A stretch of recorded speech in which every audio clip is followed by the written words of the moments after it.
एखादा मंत्री म्हणजे एकीकडे ही लाडकी बहीण योजना हो. तुम्ही चालवता आणि एका स्त्रीवर डोमेस्टिक व्हायलन्स करणारा मंत्री तुम्ही तुमच्या मंत्रिमंडळात ठेवता, या सरकारला शोभतं का?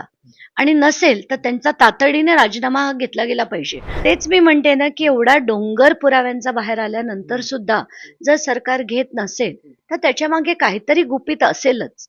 कारण का तर धनंजय मुंडेंना या दोघांची काही गुपितं माहिती आहेत.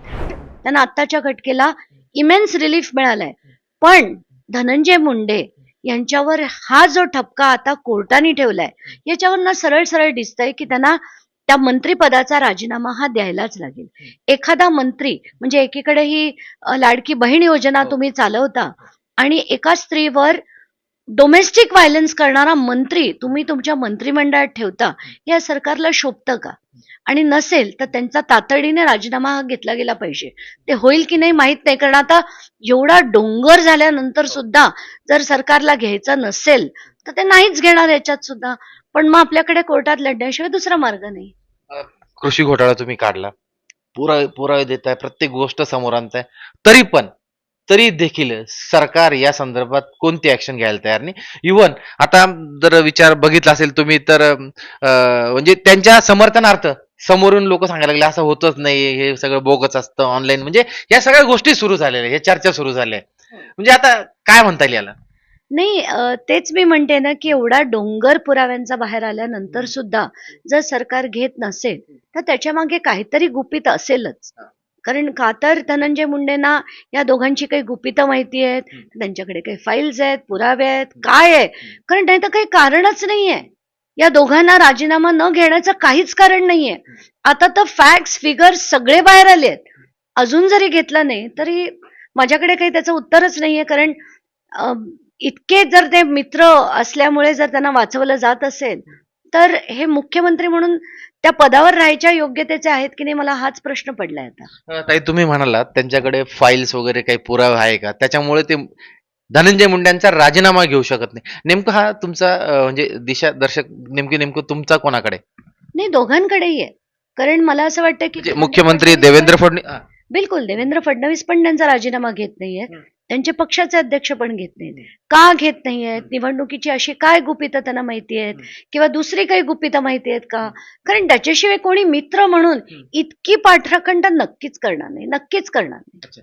अ, काल तुम्ही परत एक ट्विट केलं ज्यावेळेस धनंजय मुंडेंची आता डोळ्यावरची शस्त्रक्रिया केली. आपण सांगू शकतो हॉस्पिटलमध्ये गेल्यानंतर त्या संदर्भात आपण बोलणं काही गोष्टी चुकीच्या. मात्र तुम्ही तरी देखील एक ट्विट केलं. ते ट्विट असं होतं की तात्याराम लहान्यांचा फोटो असं एक ट्विट केलं गेलं होतं. नाही, म्हणजे ते हा मी ते म्हणजे ट्विट खूप नाही केलं. हां, मी हां. त्यांनी ट्विट त्यांच्या केलं होतं. ट्विटवर मी तुमचं त्यांना रिट्वीट केलं होतं तुम्ही. नाही, नाही.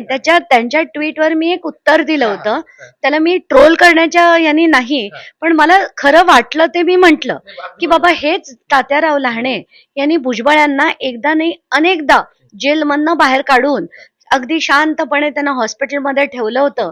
त्याच्या विरुद्ध मी जेव्हा एक केस लढले होते कंटेम्प्ट पिटिशन, आणि he was found guilty of contempt असं सेशन्स कोर्टची ऑर्डर देखील आल्यानंतर मग भुजबळांना परत जेलमध्ये त्यांची रवानगी झाली. आता हेच लहाने पुन्हा आता धनंजय मुंडेंच्या पाठीशी उभे राहत आहेत. आणि काल मुख्यमंत्री तिथे जाणार होते आणि ते स्टेजवर दिसणार नव्हते. मग कुठेतरी त्यांना ते हॉस्पिटलचं म्हणजे ते ऑपरेशन आठवलं का, काय त्याचा ड्रामा आहे मला माहित नाही.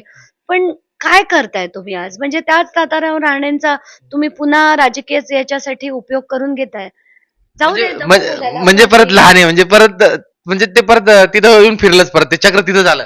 अनफॉर्च्युनेटली फिरतंय आणि तसंच परत परत होताना दिसतंय. म्हणूनच तर कधी कधी प्रश्न पडतो, लढू की नको लढू? कारण याचा अंतच कुठे येताना दिसत नाहीये. अच्छा. खरं तर आता ज्या पद्धतीने आता राज्यामध्ये आता धनंजय मुंडे राजीनामा देणार की नाही याकडे सगळ्यांचं लक्ष लागलंय. राजकीय वेगवेगळ्या चर्चा बी सुरू आहे. मात्र ज्या पद्धतीने करुणा शर्मा मुंडे यांच्या न्यायालयाने त्यांच्या बाजूने एक निर्णय दिलेला आहे. त्यावरती आता शिवसेनेच्या नेत्या, ठाकरे गटाचे जे नेते आहे, उपनेते आहे, सुषमा अंधारे यांनी देखील म्हटले, त्यांचं अभिनंदन केलं. आत्मसन्मानासाठी हा त्यांच्यासाठी खूप महत्त्वाची गोष्ट त्यांनी असं म्हटलेलं आहे त्यांच्या ट्विटमध्ये. बिलकुल. आणि मी त्यांची एक बाईट देखील ऐकली. आणि त्याच्यात त्यांनी जे म्हटलंय बरोबर आहे. म्हणजे प्रत्येक स्त्रीला असं वाटेल, की त्या आत्मसन्मानासाठी जर लढत असतील आणि आज त्या केस जिंकल्या असतील, टू सम एक्सटेंट त्यांना रिलीफ मिळाला असेल. कारण आज पूर्ण केस अजून झालेली नाहीये. हा इंटरिम रिलीफ आहे. इंटरिम रिलीफमध्ये जर त्यांना इतका चांगला निर्णय मिळाला असेल तर खरंच म्हणजे मी देखील जसं मी म्हटलं की मी करुणा मुंडे यांच्याशी कधी भेट घेतली नाही, कधी बोलले नाही. पण आज मात्र मी त्यांना कॉंग्रॅच्युलेट एक स्त्री म्हणून केलं आणि त्यांच्या लढ्याला ते केले.